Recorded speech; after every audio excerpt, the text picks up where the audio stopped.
हो गया। कल हमने चर्चा की थी 138 नेगोशिएबल इंस्ट्रूमेंट एक्ट की। आज हम ये चर्चा करेंगे कि अभियुक्त को किसी परिवाद में अपने बचाव कैसे करने होते हैं, क्या क्या बचाव करने होते हैं। जैसे सबसे पहले कल हमने आपको बताया था कि 138 का जो प्रकरण होता है, प्रकरण लिखित अधिनियम का, उसमें जो चेक है उसकी वैधता अवधि से 3 माह के अंदर पेश होना चाहिए। तो सबसे पहले अभियुक्त की ओर से अगर आप अधिवक्ता हैं तो आपको देखना है कि वो चेक क्या वैधता अवधि के अंदर 3 महीने के अंदर कलेक्शन के लिए कोर्ट में पेश किया गया कि नहीं। अगर नहीं है तो आप वो बचाव ले सकते हैं। इसके अलावा आपको ये देखना चाहिए कि वो जो चेक है वो उसमें जो अमाउंट लिखा है, उसमें कई बार चेक्स देखते हैं आप तो उसमें लिखा रहता है कि वैलिड फॉर इतनी rupees, so and so rupees for home branch, non home branch. तो अगर नॉन होम ब्रांच के लिए किसी चेक की 10 लाख की वैधता है और उसको कलेक्शन के लिए नॉन ब्रांच हो, मतलब अन्य आपने शाखा में लगाया है, ज्यादा अमाउंट लिख करके लगाया है, तो वो लीगल टेंडर नहीं होगा। ये आप देख सकते हैं। दूसरा, अपन ने आपको कल ये बताया था कि जो चेक जब डिसोनर होता है तो चेक डिसोनर होने के from the information of receipt of the information regarding the dishonour of cheque, यानी जिस दिन डिसओनर होने की सूचना आपको प्राप्त होती है उसके with in 30 days legal notice देना है। तो दूसरा आपको यह देखना चाहिए कि क्या 30 दिन के अंदर लीगल नोटिस दिया गया कि नहीं दिया गया। नहीं दिया गया तो आप इसका बचाव ले सकते हैं। इसके बाद फिर ये देखना है कि लीगल नोटिस प्राप्त करने या उसको लेने से इनकार करने की क्या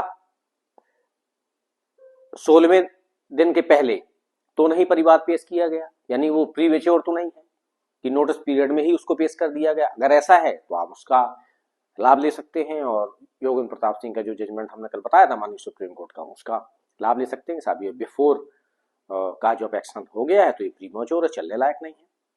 इसके बाद आप अगला बचाव ये भी ले सकते हैं कि क्या ये जो परिवाद है ये लिमिट आप बियॉन्ड लिमिटेशन पेश किया गया है, क्योंकि जिस दिन काज ऑफ एक्शन राइज करता है उसके विद इन 1 मंथ परिवाद पेश करना है। अगर आफ्टर लिमिटेशन है और सेक्शन 5 का कोई लिमिटेशन एक्ट का आवेदन नहीं लगाया गया डिले कंडोन करने के लिए, तो वो भी आप डिफेंस ले सकते हैं। तो ये लीगल डिफेंसेस होंगे कि वैधतावधि में पेश हुआ कि नहीं हुआ, लीगल नोटिस टाइम लिमिट में दिया गया कि नहीं, लीगल नोटिस का टाइम खत्म होने के पहले प्रीमेच्योर तो नहीं पेश किया गया, इसके अलावा ये टाइम बार्ड तो नहीं है परिवाद, या ये लीगल टेंडर नहीं है, उसमें अमाउंट जो है उससे एक्सीड है।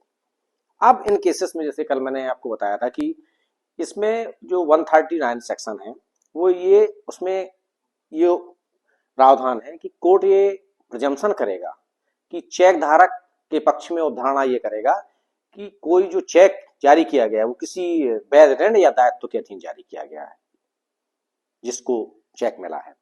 मैंने ये भी बताया था कि ये जो प्रिजम्पशन है अवधारणा ये खंडनीय है, इसको रिवोक कर सकते हैं। अब अभियुक्त कैसे रिवोक करेगा, मैंने ये भी बताया था कि अभियुक्त को संदेह से परे साबित नहीं करना है अपने मतलब बचाव को या अवधारणा को, उसको अधिसंभावनाओं की प्रबलता तक खारिज करना है। अब वो कैसे करेगा, जैसे मान लीजिए कोई व्यक्ति ने एक परिवाद पेश किया, उसने लिखा कि 2 व्यक्ति आपस में परिचित थे, अच्छे मित्र व संबंध थे और हमने उसको 10 लाख रुपए कर्ज दिए और 10 लाख के संबंध में उसने चेक दिया। तो हम उससे क्रॉस एग्जामिनेशन के दौरान ये पूछ सकते हैं कि भाई आपने 10 किसी को अगर 2, 4, 5 हजार रुपए भी देते हैं तो आप उसका लेखा पढ़ी कराते, 5 लाख रुपए 10 लाख रुपए जो दिया उसका लेखा पढ़ी का आपने कोई प्रमाण नहीं पेश किया, उतना पैसा आपको देने के लिए था आपके पास उपलब्ध, इसका कोई बैंक स्टेटमेंट भी आपने पेश नहीं किया। इसके अलावा इनकम टैक्स आप अदा करते हैं तो आपने जो संबंधित वर्ष था जब आप पैसा देना कहते उस वर्ष के इनकम टैक्स में भी आपने इतनी राशि उधार देना अभियुक्त को नहीं दर्शित किया, क्योंकि उसका जो विवरणी होता है उसमें दिखाना चाहिए। 269 जो इनकम टैक्स एक्ट है वो ये कहता है कि उसका सेक्शन की 20,000 से ऊपर का कैश ट्रांजेक्शन नहीं करना चाहिए खाते में। तो अगर आपने किसी को ऋण दिया था तो उस साल की आरटीआर में दिखाते। फिर तो इस प्रकार से आप ऐसे क्वेश्चन करके ये प्रमाणित करने की कोशिश कर सकते हैं कि लीगली रिकवरेबल डेब्ट का कोई एग्जिस्टेंस ही नहीं था, यानी कोई कर्जा ही नहीं दिया गया। सामने वाले के पास वो मान लीजिए उससे पूछिए आप क्या करते हो, भाई छोटी सी दुकान चलाते हो, तो उसके पास इतना पैसा देने के लिए ना उपलब्ध था, ना ऐसी कोई लिखा पड़ी है, ना ये था। अब आप डिफेंस ये आपने दे दिया कि यहाँ से आप हमारे ऊपर कोई लेन देन नहीं था और ये इन्फोर्सिएबल नहीं है, कोई जो डेप्ट है कोई रिकवरेबल डेप्ट नहीं था, उसका एग्जिस्टेंस नहीं था। तो आप प्रोबेबिलिटी आप ये कर देंगे कि अगर किसी के पास प्रमाण ही नहीं, वो पैसा कहां से लाया, लिखा पड़ी नहीं है, तो ये आप आदि संभावना की प्रबलता के आधार पर प्रथम दृष्टया संप्राप्त करेंगे। अब इसमें बात ये आती है कि अगर चेक में आपके साइन है तो फिर आपको दूसरा डिफेंस से लेना पड़ेगा कि ये चेक कैसे पहुंच गया इसके पास।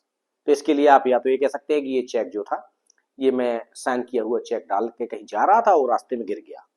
तो अगर ऐसी डिफेंस ले रहे हैं तो आपको इसका तत्काल पुलिस थाने में कंप्लेंट करना चाहिए कि साहब मैं चेक डाल के जा रहा था और ये गिर गया, पुलिस में इन्फॉर्म करके रखिए। और जैसे ही लीगल नोटिस आता है कि ये इतना पैसा आप दीजिए चेक का, तत्काल आप उसका जवाब दीजिए कि साहब ये चेक मेरा गिर गया था, लॉस्ट चेक था, इसके बारे में मैंने पुलिस को कंप्लेंट की, तो आपने उसी का दुरुपयोग करके नोटिस भेजा है, मैं आपके विरुद्ध कार्रवाई करूंगा। इसके बाद इमीडिएट आपको पुलिस में कंप्लेंट करना चाहिए कि मेरा गिरा हुआ जो चेक था, मैंने कंप्लेंट की थी, वो फला फला व्यक्ति ने लीगल नोटिस भेजा है जिससे प्रतीत होता है कि इसको मिला है, इसे दुरुपयोग कर रहा है, इसके विरुद्ध कार्रवाई की जाए दुरुपयोग करने का। और अगर वो पुलिस कार्रवाई नहीं करती तो आप कोर्ट में परिवाद पेश कर दीजिए, तब आपको डिफेंस मिलेगा। अदरवाइज सिर्फ कहने से नहीं मिलेगा कि मेरा गोमा चेक था, गिरा चेक था, इसने ले लिया। दूसरा ये हो सकता है बचाव कि हम ये कह सकते हैं कि साहब हमारा इनका लेन देन चलता था और पहले, और उस समय इन्होंने सिक्योरिटी के रूप में चेक ले लिया था और उस चेक का इन्होंने दुरुपयोग कर लिया। तो ये आपको प्रूव करना पड़ेगा। हालांकि अभी एक नया जजमेंट आया simply Satyanarayana Rao versus Indian Renewable Energy का, ये 2016 में आ चुका है जजमेंट सुप्रीम कोर्ट का। उसमें उन्होंने कहा कि अगर सिक्योरिटी चेक भी दिया है और आपने किसी ऋण के संबंध में वो चेक दिया था और आप पैसा नहीं देते तो वो भी एक अच्छा माध्यम है वसूली का, तो वो काफी लिमिटेड स्कोप हो गया। तो इस प्रकार से आप इस डिफेंस को भी अपने हिसाब से सिद्ध कर सकते थे कि इस समय जो ऋण लिया था उसके अधीन वो चेक नहीं दिया था, वो चेक हमने पहले दिया था, पहले लेन देन के संबंध में वो रखा था और इसने कहा कि साहब ये चेक खुर्द बुर्द हो गया तो उस समय लौटाया नहीं था हमको। तो इस प्रकार से आप ये इस प्रकार से एविडेंस करा के ये डिफेंसेस आप ले सकते हैं और लीगल डिफेंसेस भी ले सकते हैं। और किसी तथ्य या मतलब ऋण के अस्तित्व का होना या ना होना, या तो उसका अस्तित्व है ही नहीं, या उसका अस्तित्व इतना अनादि संभाव्य है कि कोई सामान्य प्रज्ञावान व्यक्ति भी उसका अस्तित्व होना माने नहीं। इस तथ्य को आदि संभावनाओं की प्रबलता तक आप प्रमाणित करते हैं तो ये जो प्रजम्पशन रहता है आरोपी का उसको खंडित कर सकते हैं। और इस प्रकार से आप प्रकरण की परिस्थितियों को देखते हुए उस हिसाब से आप इसको डिफेंस कर सकते हैं। बेसिक डिफेंस यही।